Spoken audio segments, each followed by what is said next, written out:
So many of you.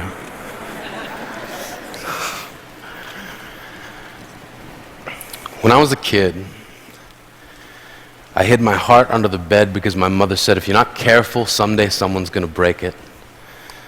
Take it from me, under the bed is not a good hiding spot. I know because I've been shot down so many times, I get altitude sickness just from standing up for myself. But that's what we were told. Stand up for yourself. That's hard to do if you don't know who you are. We were expected to define ourselves at such an early age. And if we didn't do it, others did it for us. Geek, fatty, slut, fag. And at the same time we were being told what we were being asked, what do you want to be when you grow up? I always thought that was an unfair question. It presupposes that we can't be what we already are. We were kids. When I was a kid, I wanted to be a man. I wanted a registered retirement savings plan that would keep me in candy long enough to make old age sweet. When I was a kid, I wanted to shave. Now, not so much. When I was 8, I wanted to be a marine biologist. When I was 9, I saw the movie Jaws and thought to myself, no thank you. When I was 10, I was told that my parents left because they didn't want me. When I was 11, I wanted to be left alone. When I was 12, I wanted to die. When I was 13, I wanted to kill a kid. When I was 14, I was asked to seriously consider a career path. I said, I'd like to be a writer. And they said, choose something realistic. So I said, professional wrestler. And they said, don't be stupid. See, they asked me what I wanted to be, then told me what not to be. And I wasn't the only one. We were being told that we somehow must become what we are not, sacrificing what we are to inherit the masquerade of what we will be. I was being told to accept the identity that others will give me. And I wonder what made my dreams so easy to dismiss. Granted, my dreams are shy because they're Canadian. My dreams are self-conscious and overly apologetic. They're standing alone at the high school dance, and they've never been kissed. See, my dreams got called names too. Silly, foolish, impossible. But I kept dreaming. I was going to be a wrestler. I had it all figured out. I was going to be the garbage man. My finishing move was going to be the trash compactor. My saying was going to be, I'm taking out the trash.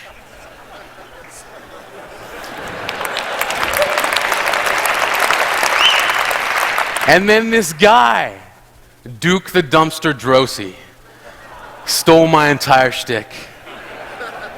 I was crushed, as if by a trash compactor.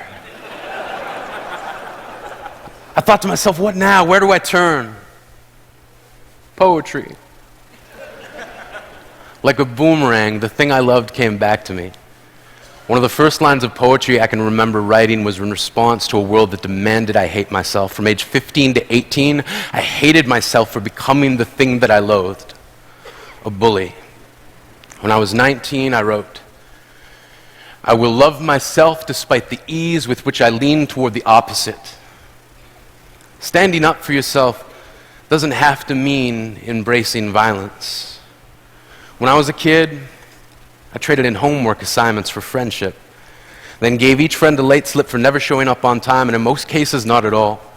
I gave myself a hall pass to get through each broken promise.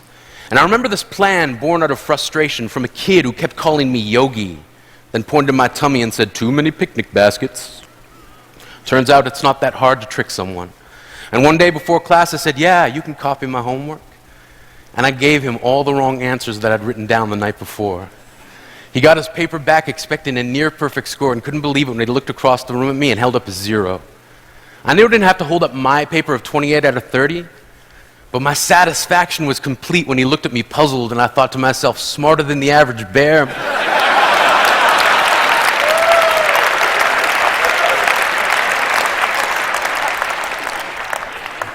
This is who I am. This is how I stand up for myself. When I was a kid, I used to think that pork chops and karate chops were the same thing. I thought they were both pork chops.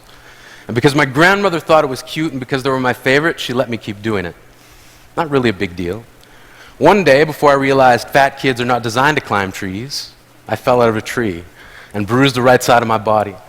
I didn't want to tell my grandmother about it because I was scared I'd get in trouble for playing somewhere I shouldn't have been. A few days later, the gym teacher noticed the bruise and I got sent to the principal's office. From there, I was sent to another small room with a really nice lady who asked me all kinds of questions about my life at home. I saw no reason to lie. As far as I was concerned, life was pretty good. I told her whenever I'm sad, my grandmother gives me karate chops.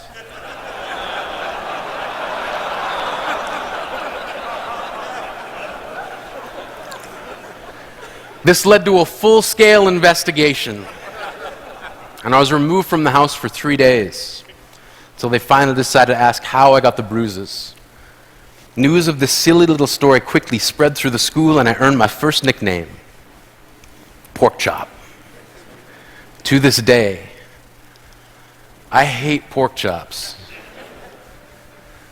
I'm not the only kid who grew up this way, surrounded by people who used to say that rhyme about sticks and stones, as if broken bones hurt more than the names we got called, and we got called them all. So we grew up believing no one would ever fall in love with us, that we'd be lonely forever, that we'd never meet someone to make us feel like the sun was something they built for us in their tool shed. So broken heartstrings bled the blues, and we tried to empty ourselves so we'd feel nothing. Don't tell me that hurts less than a broken bone. That an ingrown life is something surgeons can cut away, that there's no way for it to metastasize. It does. She was 8 years old, our first day of grade 3 when she got called ugly. We both got moved to the back of class so we would stop getting bombarded by spitballs. But the school halls were a battleground. We found ourselves outnumbered day after wretched day. We used to stay inside for recess because outside was worse. Outside we'd have to rehearse running away or learn to stay still like statues, giving no clues that we were there. In grade 5, they taped a sign to the front of her desk that read, "Beware of dog." To this day, despite a loving husband, she doesn't think she's beautiful because of a birthmark that takes up less than half her face. Kids used to say she looks like a wrong answer that someone tried to erase but couldn't quite get the job done. And they'll never understand that she's raising 2 kids whose definition of beauty begins with the word mom. Because they see her heart before they see her skin, because she'll never always been amazing. He was a broken branch grafted onto a different family tree. Adopted. Not because his parents opted for a different destiny. He was 3 when it became a mixed drink of 1 part left alone and 2 parts tragedy. Started therapy in 8th grade. Had a personality made up of tests and pills. Lived like the uphills were mountains and the downhills were cliffs. 4/5 suicidal, a tidal wave of antidepressants, and an adolescent being called pauper. 1 part because of the pills, 99 parts because of the cruelty. He tried to kill himself in grade 10 when a kid who could still go home to mom and dad had the audacity to tell him, "Get over it." As if depression is something that could be remedied by any of the contents found in a first aid kit. To this day, he has a stick of TNT lit from both ends, could describe to in detail the way the sky bends in the moments before it's about to fall. And despite an army of friends who all call him an inspiration, he remains a conversation piece between people who can't understand. Sometimes being drug-free has less to do with addiction and more to do with sanity. We weren't the only kids who grew up this way. To this day, kids are still being called names. The classics were, "Hey stupid," "Hey spaz." Seems like every school has an arsenal of names getting updated every year. And if a kid breaks into school and no one around chooses to hear it, they make a sound. They're just background noise from a soundtrack stuck on repeat when people say things like, "Kids can be cruel." Every school was a big top circus tent. And the pecking order went from acrobats to lion tamers, from clowns to carnies, all of these miles ahead of who we were. We were freaks. Lobster claw boys and bearded ladies. Oddities, juggling depression and loneliness, playing solitaire, spin the bottle, trying to kiss the wounded parts of ourselves and heal. But at night, while the others slept, we kept walking the tightrope. It was practice, and yes, some of us fell. But I want to tell them that all of this is just debris left over when we finally decide to smash all the things we thought we used to be. And if you can't see anything beautiful about yourself, get a better mirror, look a little closer, stare a little longer. Because there's something inside you that made you keep trying despite everyone who told you to quit. You built a cast around your broken heart and signed it yourself. You signed it, they were wrong. Because maybe you didn't belong to a group or a clique. Maybe they decided to pick you last for basketball or everything. Maybe you used to bring bruises and broken teeth to show and tell but never told. Because how can you hold your ground if everyone around you wants to bury you beneath it? You have to believe that they were wrong. They have to be wrong. Why else would we still be here? We grew up learning to cheer on the underdog because we see ourselves in them. We stem from a root planted in the belief that we are not what we were called. We are not abandoned cars stalled out and sitting empty on some highway. And if in some way we are, don't worry, we only got out to walk and get gas. We are graduating members from the class of We Made It, not the faded echoes of voices crying out names will never hurt me. Of course, they did.